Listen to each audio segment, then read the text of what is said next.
once again, it's me, Coach Grace. Ayan, teachers, sa mga September takers, para po ito sa mga TLE and TVT and majorship, pwede rin itong itanong sa general education. So, teachers, this is the question for our majorship. He is considered as the father of electricity who made a careful study on electricity and magnetism. Again, ano nga ang question, teachers? Ulitin ko ha. He is considered as the father of electricity who made a careful study on electricity and magnetism. So, apat na choices lang ang pagpipilian natin. So, si letter A, si William Gilbert, si letter B, si Michael Faraday, and si letter C, si James Watt, and also si letter D, si Thomas Alva Edison. So, dito sa apat na to, sino ba sa apat na to ang nag-study ng electricity and magnetism? Okay, so, anong technique ang gagawin natin? Siyempre, sa elimination method. Gamit na gamit ko sa elimination method during my LET exam. Okay, so, ang unang tatanggalin natin mga ka-warriors is si letter D, Thomas Alva Edison. Bakit? Si Thomas Alva Edison, tinatawag po natin siyang the greatest inventor of all time. Ano nga ang tawag kay Thomas Alva Edison? The greatest inventor of all time. Ibig sabihin, si Edison po ay hindi scientist na nag-aral ng theory of magnetism.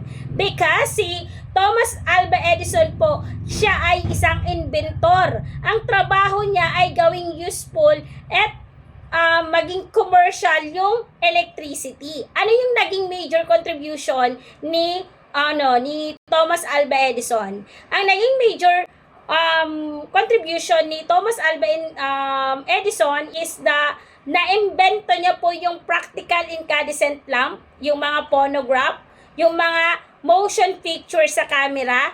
Okay, siya rin ang nagtayo ng unang power distribution system.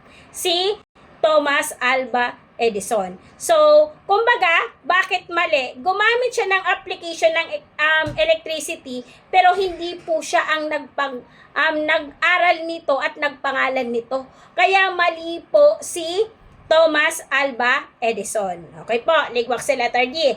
So, next na tatanggalin natin mga ka-warriors. Anong sunod na tatanggalin natin? Sige nga, anong sunod na tatanggalin natin? Tanggalin natin si letter B. Si letter B, tanggalin natin mga ka-warriors. Sino si letter B? Michael Faraday. Okay, si Michael Faraday. Bakit kaya mali si letter B? Okay, pag-usapan natin si letter B. Bakit siya ay mali? Si Michael Faraday po, teacher, siya ay isang brilliant scientist, pero ang title ng kumbaga, si Michael Faraday, siya ay isang brilliant scientist, pero ang title niya ay Father of Electromagnetism. Ano nga ang title ni Michael Faraday? Siya po ang Father of Electromagnetism o Father of Electric Motor. Okay. Si Michael Faraday, siya po ang father of electromagnetism and father of electric motor. So, ayan. Ano yung mga naging major contribution ni Michael Faraday? Si Michael Faraday po, based on sa discussion way back in high school, sa physics, ayan, nailala ko pa si Babylonia. So, si Michael Faraday po, na-discover niya yung electromagnetic induction. Ibig sabihin po, nalaman niya na pwedeng gumawa ng electricity gamit ang magnet at movement. Dahil sa kanya, na-imbento po ni Michael Faraday yung electric motor, yung mga dynamo, and aside of that, yung generator. Okay, ano nga ang mga na-imbento ni Michael Faraday? Yung electric motor, yung mga dynamo, at saka generator. So, kilala din po si Michael Faraday sa father of electromagnetism or father of electric motor.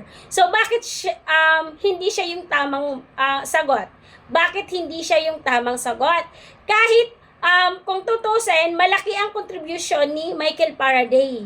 Pero hindi pa rin po siya ang tinatawag na father of electricity. Okay? So, kumbaga, yung mga term of application po, hindi pa rin siya yung original na gumawa. Kaya hindi pa rin po siya matatawag na father of electricity. Okay, so tandaan, sa board examination, kapag ang topic is talks about induction, motor, generator, isagot nyo si Faraday. Kasi siya ang naka-imbento niyan. Liwanag po. So now, we have two, James Watt or Gilbert William. Okay, ang sagot si Gilbert, mali po si James Watt. Ngayon, pag-usapan natin bakit mali si letter C. Si James Watt po, teachers, isa po siyang Scottish inventor of mechanical engineer. Okay, so si James Watt, isa po siyang inventor at isa po siyang mechanical engineer. So ang title ng ginawa niya, kumbaga kilala po si James Watt as a father of industrial revolution. Ano nga po si James Watt? Father of industrial revolution. So bakit? Si James Watt po kasi nakapokus po siya sa steam engine. Saan nga po nakapokus si James Watt? Sa steam engine. So, ibig sabihin, pinaganda niya ang disenyo ng steam engine para mas maging efficient ito sa pagpapatakbo ng mga makina sa mga factories at train. So, ang mga naging contribution po ni James Watt, isa po dito, pinangalanan po ang unit of power na watts bilang pag-aaral ni James Watt. Kaya, kumbaga, yung power, it is a watts. Okay? Bakit hindi siya yung tamang sagot? Wala siyang kinalaman sa pag-aaral ng electricity at magnetism. Kasi ang trabaho po ni James Watt ay mechanical at steam power lang. So, pag ang tanong sa board examination, steam engine or unit of power, si James Watt ang tinutukoy dyan. Maliwanag po. Kaya po, mali si letter C. Now, bakit tamang sagot si letter A? Okay. Sino si William Gilbert? Si William Gilbert po, teacher, isa po siyang English physician at natural philosopher na kilala sa tawag na Father of Electrical Engineering or Father of Electricity. So, bago pa man dumating ang panahon nila Faraday at Edison, si Gilbert po ang nag-aral ng masinsinan tungkol sa phenomena ng electricity. Maliwanag po ba? So, the term electricus, tandaan ha, the term electricus, teachers, siya ang unang gumamit ng salitang electricus. Bakit? Si electricus po kasi Latin term yan, na ang ibig sabihin ay amber o to produce attraction by friction. Mula sa salitang ito, nabuo ang English word na electricity. Aside of that, si William Gilbert, may ginawa din siyang book de magnet. Ano nga po ulit yung title ng book ni William Gilbert? Book de magnet. Noong 1600, inilabas niya ang kanyang famous book na The Magnet on the Magnet. So, dito niya inilarawan ang pagkakaiba ng magnetism at static electricity. So, aside of that, pinag-aralan ni William Gilbert yung study of Earth. Bakit? Naniniwala kasi siya na ang buong mundo ay isang malaking magnet. So, ibig sabihin, dito niya pinalawak ang pag-aaral, hindi lang sa magnet, kundi pati na rin sa electrical charge. Kaya po, si William Gilbert ang father of electricity. For example, salita, kapag tinanong kayo sa exam, sino ang nag-imbento ng salitang electricity? O kung sino ang unang nag-aral ng magnetism and electricity? Ang sagot dyan, William Gilbert. Kasi siya ang naglatag ng pundasyon or siya ang foundation para matuloy ang pag-aaral ng mga scientists sa mga sumusunod na henerasyon. Kaya po tamang sagot si letter A. Okay, tandaan ha. Tandaan sa board examination. Pag William Gilbert, anong title? Father of Electricity. Ano yung main contribution ni William Gilbert?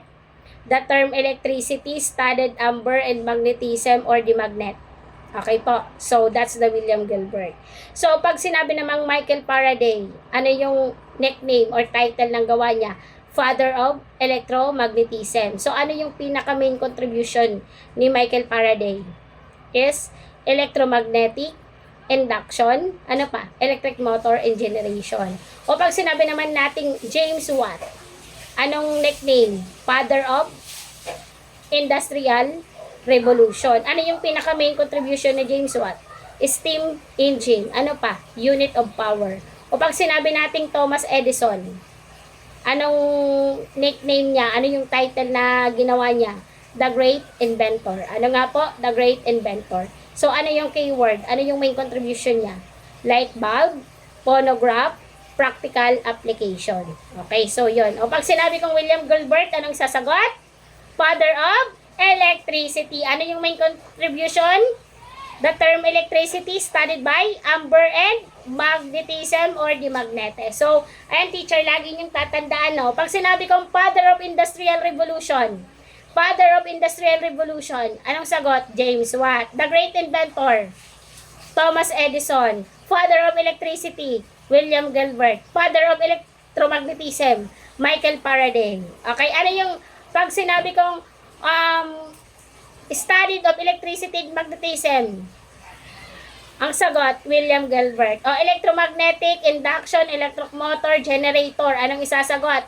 Michael Faraday. Steam engine, unit of power, James Watt. O, light bulb, phonograph. Ano pa? Practical application, Thomas Edison. So, teachers, I hope maraming natutunan kayo ngayong araw dito sa mini drills natin for TLE and TVT and majorship. So, pasok din po sa general education. So, don't forget to follow Maestra Bicolana TLE Tambayan. Paki-share po, paki-subscribe.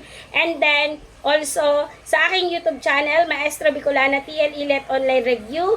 Paki-subscribe naman po para mas marami po kayong matutunan sa mga video na ina-upload ko po doon.